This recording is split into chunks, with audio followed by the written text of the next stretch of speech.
I'm Carrie Fencl with the Breaking Badness cybersecurity podcast, and with me today is Mick Baccio. Did I pronounce that correctly? You did that on the first try. I know. It's important to me because my name it looks up Carrie Fencl, so That's fair. That's fair. yeah. So for our listeners, can you tell us a little bit about yourself and your path in cybersecurity? Wow, how much time do you have?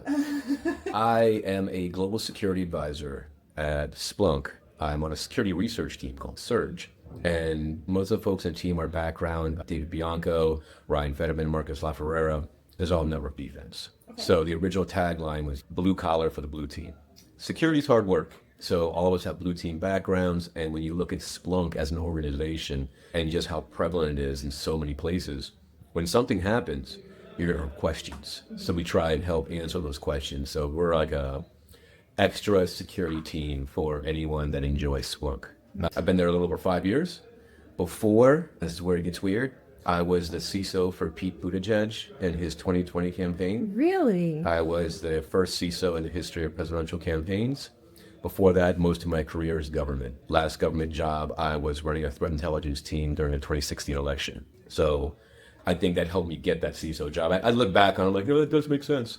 But always done security operations, threat intelligence. It's my jam going all the way back. I started off like a lot of folks, my generation, military. Yeah. I joined the Navy and was supposed to be a nuclear engineer. And the day I joined the Navy is the day I found out I'm colorblind. Wait, the day you joined, or you go through maps, you do your physical, you're like, hey, that you can't.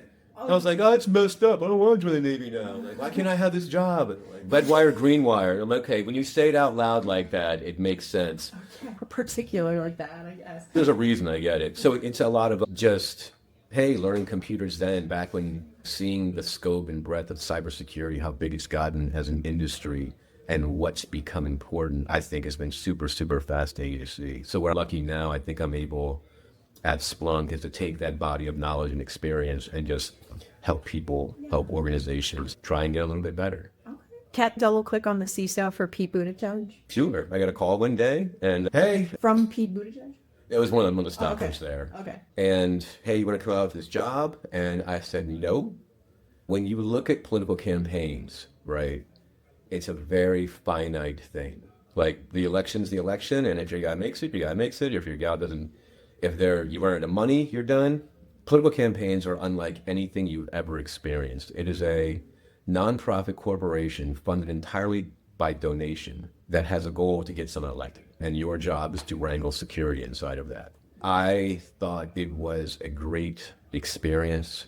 Secretary Buttigieg, like he got it right away, right? Super smart guy with his background in intelligence. He really understood the importance of security. And I think you see him online now kind of harping on that even more. I think for me, the best experience was the friends you make along the way. Mm-hmm. I learned a lot about campaigns, learned a lot about politics, met a lot of political operatives, helped them get better at security, and they helped me get better at congressional district math and why it's important. It's as fascinating to someone in that world as cyber is to us. Do you understand the history of how that job came to be? Like, who decided, we need a CISO for this campaign, and saying nobody's done it before? I think, and this is just me poking at it and just thinking wildly, is when you look at Pete Buttigieg, the campaign that he ran, it was a lot of firsts.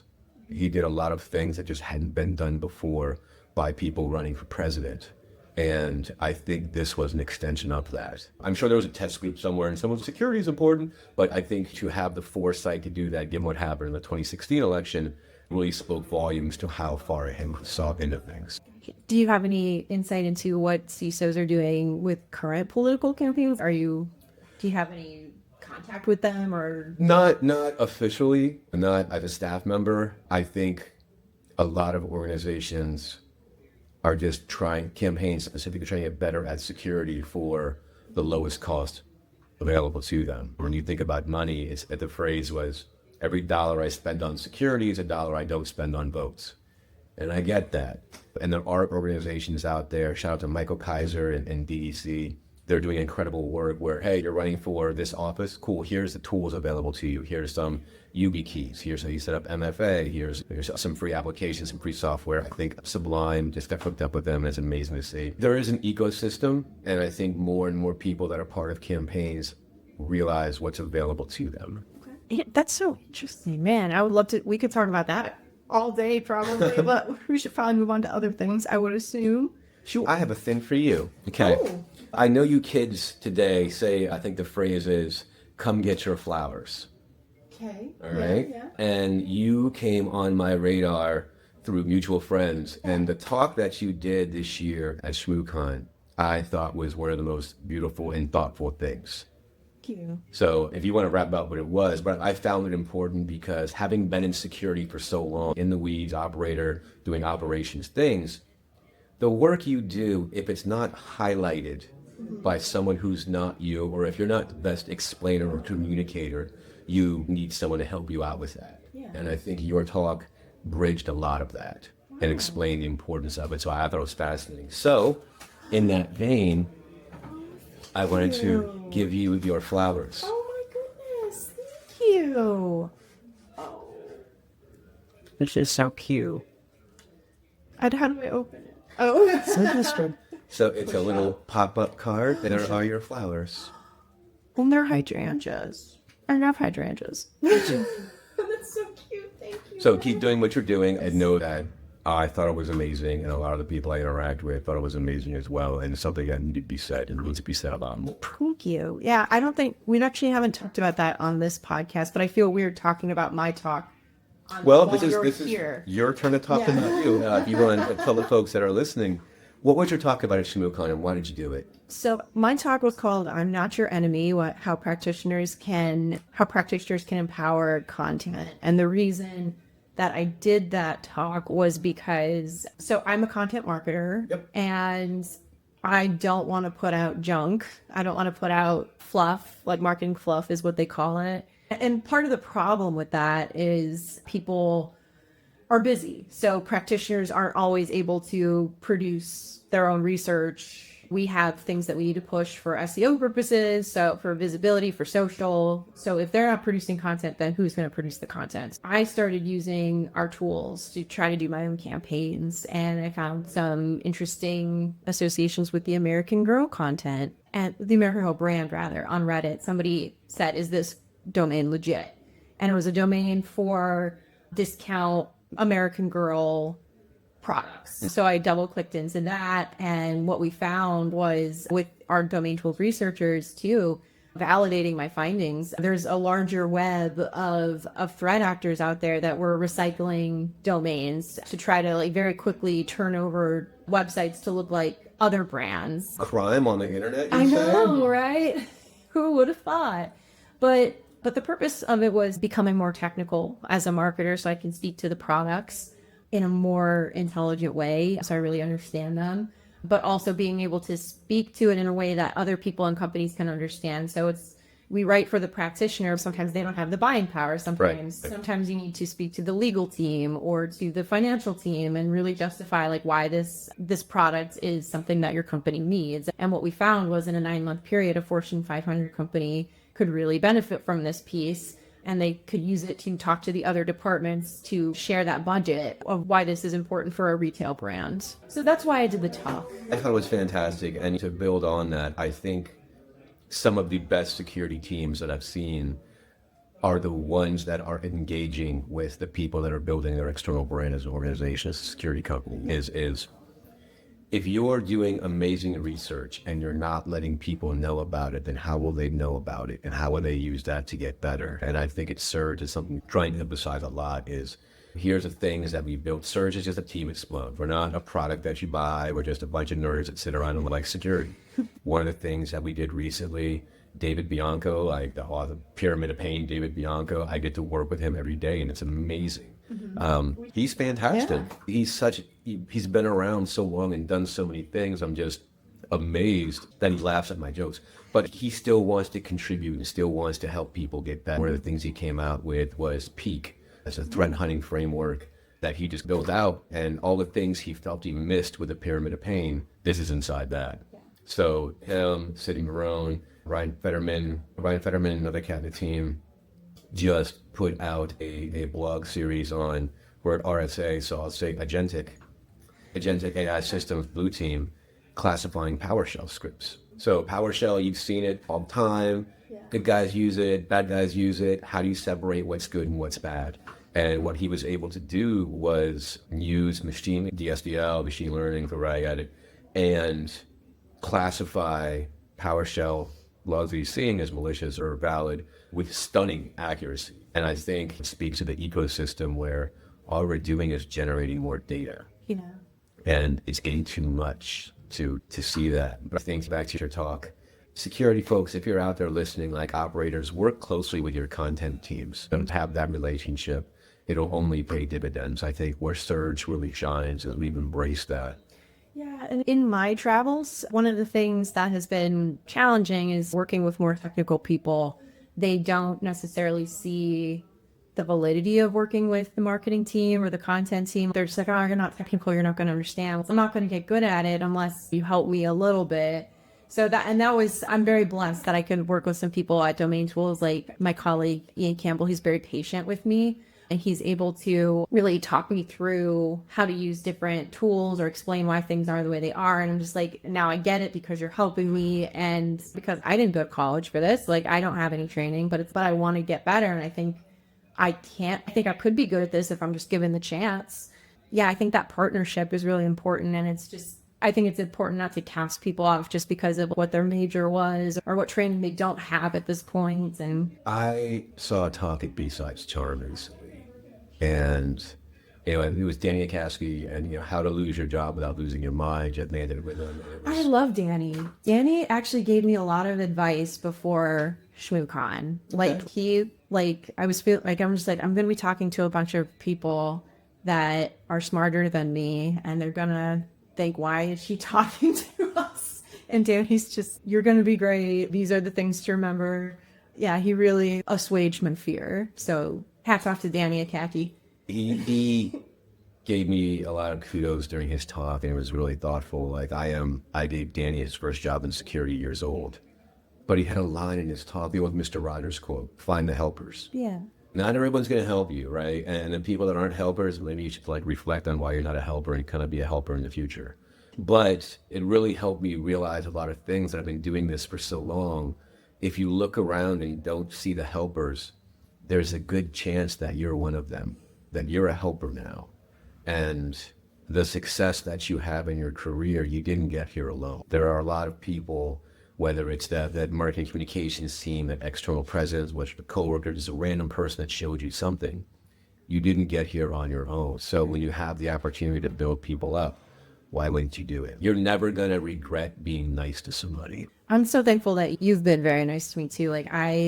For our listeners, I on Twitter said I went to the library to print out Blue Namaka and Splunk's ebook because I'm just I don't like reading it. I don't like reading long things on a screen.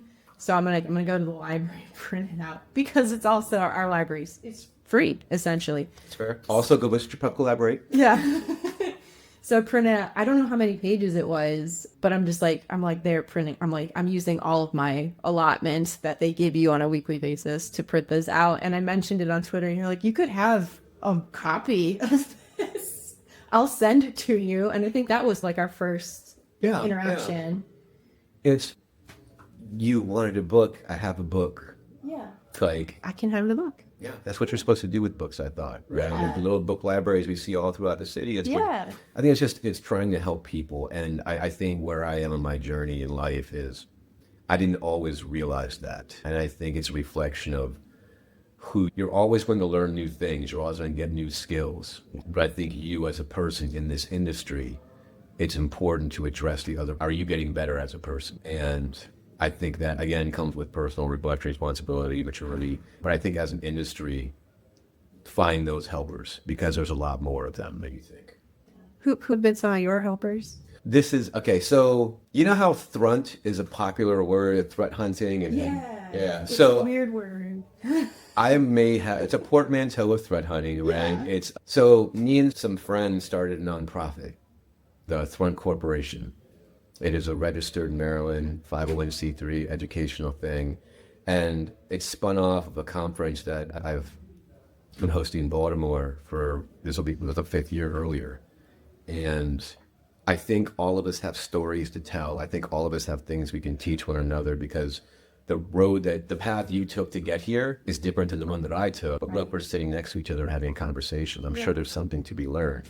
So the idea was, how to bring that collective group of people together. And now that we've had that shared experience, we've created some new knowledge. There's also that professional interaction as well. What I do, where I work, where you do, where you work, there's always a chance to make both organizations better, whether that's more secure, whether that's more well-known, whether it's drive more revenue, whatever that looks like, there's an opportunity to work together with someone in a context that you may not have ordinarily had. Yeah. So the nonprofit we started was the idea of bringing that community closer together. So yeah, I think a lot of people in there are the helpers that I have issues with, because you build the personal friendships. And I was talking with a friend, Scott Roberts, who is like one of the folks I look up to and always have. It's 90% of adult friendship is just showing up. Yeah. And yeah, just show up. Show up, be a helper. Yeah. That's it. Yeah. But yeah, I think there's a lot of folks out there. It starts with that community and the friendships that I've had based out of that have grown out of that. I think a lot of people, I've been doing this for a while, it's easy to get jaded. Yeah. It's easy to, as a career path that you have chosen in cyber, you're mostly rewarded for finding badness. And that dopamine hit it's a process. So when I get to mentor people, when I get to speak to folks that are newer in their career, their excitement is something that I don't have. But seeing it in new people that want to come in the industry, I think that is something that always makes me feel better about working in Fruit still. Those helpers that I see are like, these are the people that are going to be the next CEOs, the next CISOs out and watching their career paths for the game. Have you ever had a period of time where you felt like particularly jaded? And if so, how did you get through it? Did I eventually work at the White House in 2016? Oh yeah, I remember. Yeah, so I have a couple of truisms that I've kept in my pocket for as long as I can remember, like truisms. One of them is nobody takes care of you like you. And you have to remember that. And the other part is when no one has your back, it's time to move your back. I think you've been in situations, you've been in organizations, wherever that role didn't work out for you. But why would you stay longer? Your mental health is going to take a more darker toll. You're always going to have those situations. You're always going to have those circumstances. Some you can control, some you can't. But you have to do what's best for you. And whatever that looks like. Obviously, keep it legal. But whether that's find a different role in the organization, or whether that's leave the organization, or it's you have to do what's best for you. Yeah. And I've been really fortunate that outside of a resignation letter that leaked this one time, it's you have good jobs and you have bad jobs. You never have a job you don't learn from. Whether that's not doing that again, you learn something. Yeah. So I think there's always a lesson. The last truisms in my head has always been, the institution was here before you and it will be here after you. And that was my big experience in government was, government's government. It's always going to be that way. You're not going to move the mountain in the 3 years that you're there or in the 5 years that you're there. So I think it's what slow incremental changes can you make? Yeah. But it's like, what's that book? Atomic Habits. Yeah. Like, let's get 1% better every day. And then a year goes by and you're better. Yeah. Oh my God. I feel like I'm going to cry during this because you're just like dropping all these truth bombs that make me feel better. Well, before we wrap up, I did want to talk a little bit more about cybersecurity itself. What do you think the industry is doing really right now? Keep it going. It does happen, it does exist, and stop it. I think the industry is doing really well at getting by. Cybersecurity, what I love about RSA is usually more than one organization will put out their annual report of these are the threats. We saw DBIR came out. I think there's a bunch that's come out recently. Right. And it's not looking great out there. Yeah. When you look at the number, like ransomware attacks, it's all small, medium businesses now. More folks aren't paying it, but they're still paying it. I think what we're doing well is that there are still people in places and organizations that care and want to stop that. And I understand that capitalism being what it is, it's not all altruism, but there is an element of that. I know people that work with folks. There was another stat came out, you can find it, like the money that's being stolen is all older people, and a lot. And I think that's a growing concern, but it goes back to, I've seen people who want to address that problem for no other reason than it needs addressing. And that's, I think, something that we're doing well. Did you see that talk at ShuaCon upset for grandma? Yeah. I loved it. I get it, and it's a different world. Having done a lot of technical security protection for principals, VIPs, it's a different world because it's not always, I don't care if it's secure, I just want it to work. And when you look and see exactly what it looks like when someone's OPSEC is not clean, it speaks to like things need to be more secure by design. And if I had to pick one thing that we're not doing well, is that. Yeah. I think we need to get better at that. One, better at defining it, because what does that mean? As an aphorism, mitochondria is powerhouse of the cell. That's secure by design. Let's lock it in and what that means, and how can larger organizations who develop software do that in a way that is not going, it's repeatable, it's cheap, we can do it right. So getting to a place where all three of those things exist, I think that would go a long way as well. Gotcha. Mick, where can people find you if they wanted to talk to you more about these things? You could just yell on the internet. I'm there. Like, I'm a goon at DEF CON. This will be 10 years. My handle's no hack me. You can just search no hack me at all the things and you'll find me there. LinkedIn, on LinkedIn, or just hang out at RSA, trying to find the best restaurants. Okay. Have you found the best restaurant? Last night, a friend and I went to Atelier Cren. It's a 3-star Michelin restaurant, Dominique Cren. It was really nice. Like, it was super good. But I think we talked about this a bit, where in cyber, you travel all the time. Yeah. It's just, it comes with role. Don't sit in the hotel room the entire time you're on a trip. Go find something to eat. Go find a park to go sit in. Go sit and do something. If you don't do that, you're going to end up not enjoying the experience. I think for me, I've been able to, a lot of the things I've done and places I've gone and things that I've been a part of, I think finding those moments to appreciate that. It's super hard to do while you're in the moment, but I think it's something that when you do reflect on it, wow, that's cool. I got to do a thing while I was here, part of a bigger thing, and find out and do that. And I think that's given me the excitement to attach that good memory to a conference. Rick, it has been so fabulous to talk to you and meet you in person. Finally, this is great. I hope this is not the last time we meet in person. No, we'll definitely have to do this again. It's a good time. You're great to talk to. Oh, thank you for having me. I appreciate it. Thanks, Mick. That's about all we have for this week. You can find us on Twitter @DomainTools. All of the articles mentioned today will be included in our blog post, which can be found at blog.domaintools.com. Catch us every Wednesday at 9 a.m. Pacific Time when we publish our podcast and blog. That's it for this week. We'll see you again next week on another episode of Breaking Badness. Until then, remember, don't drink and click.